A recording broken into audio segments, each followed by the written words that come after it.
सोचो, एक ऐसा समय जब समय भी नहीं था, एक ऐसी जगह जो किसी भी जानी पहचानी जगह से पहले थी। यहीं से हमारे ब्रह्मांड की कहानी शुरू होती है। वैज्ञानिक इसे बिग बैंग कहते हैं। ये कोई धमाका नहीं था, जैसे मौजूदा जगह में कोई पटाखा फटा हो।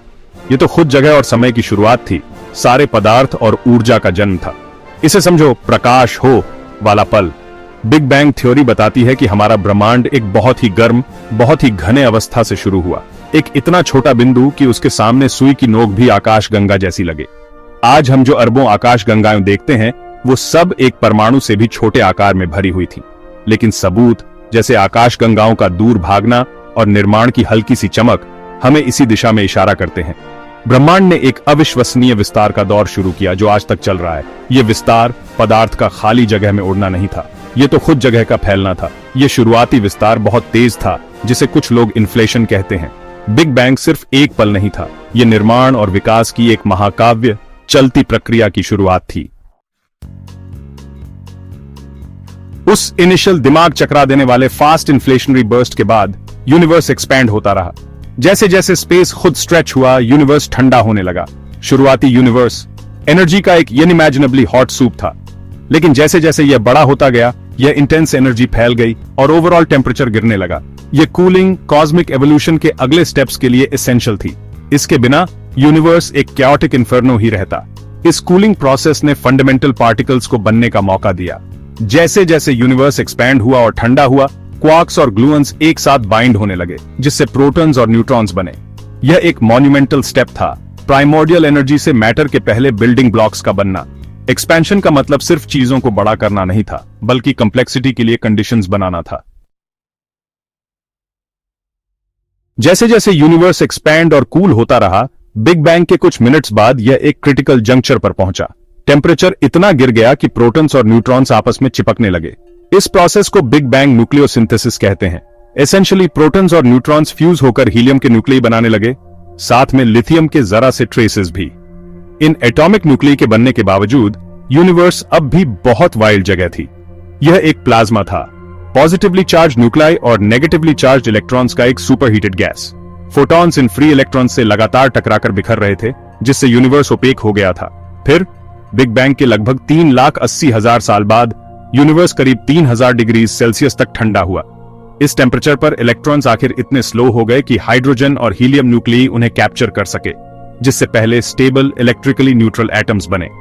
इस क्रूशियल इवेंट को रिकॉम्बिनेशन कहते हैं। इलेक्ट्रॉन्स के न्यूक्लियई से जुड़ने के बाद लाइट पूरे कॉस्मोस में बिना रुके ट्रैवल कर सकती थी। रिकॉम्बिनेशन के दौरान जो फोटॉन्स फ्री हुए थे, वे तब से एक्सपैंडिंग यूनिवर्स में ट्रैवल कर रहे हैं। इसी एंशिएंट लाइट को आज हम कॉस्मिक माइक्रोवेव बैकग्राउंड रेडिएशन या CMB के रूप में डिटेक्ट करते हैं। जब न्यूट्रल एटम्स बन गए और यूनिवर्स ट्रांसपेरेंट हो गया, तब ग्रेविटी ने कॉस्मिक स्टेज पर अपना दबदबा बनाना शुरू किया। शुरुआती यूनिवर्स जो काफी यूनिफॉर्म था, उसमें भी डेंसिटी में बहुत छोटे छोटे वेरिएशंस थे। ग्रेविटी इन थोड़ी ज्यादा डेंस रीजन्स को खींचने लगी। लाखों करोड़ों सालों में ये डेंसर रीजन्स और बड़े होते गए और प्राइमोर्डियल हाइड्रोजन और हीलियम गैस के बड़े बड़े क्लाउड्स को अपनी तरफ खींचने लगे।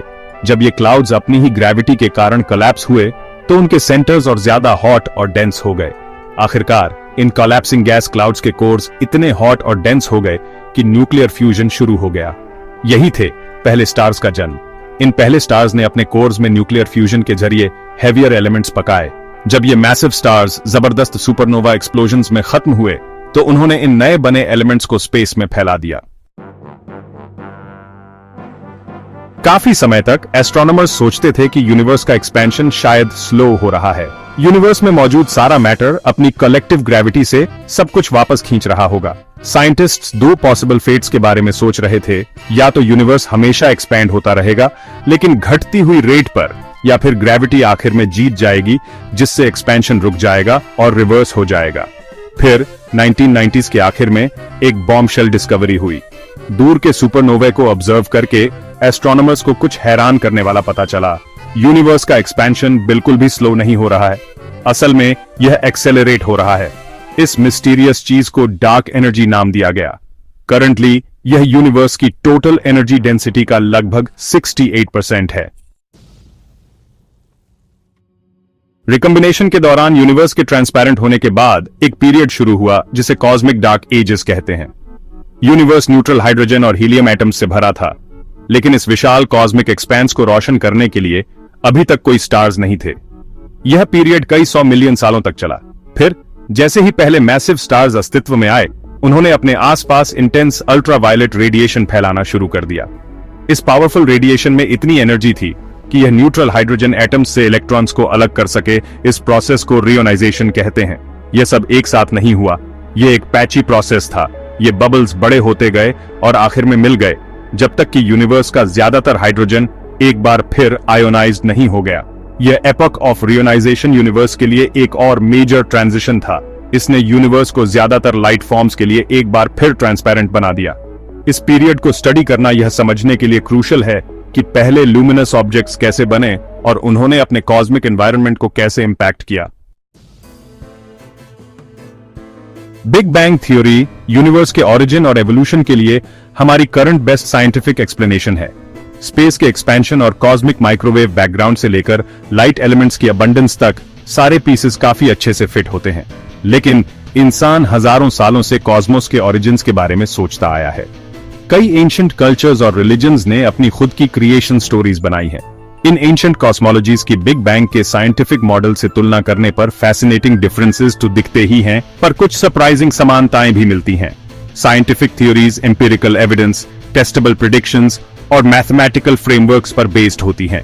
रिलीजियस और मिथोलॉजिकल कहानियां अक्सर इंसानियत, मोरालिटी और लाइफ के पर्पस के बारे में गहरे मीनिंग बताती है।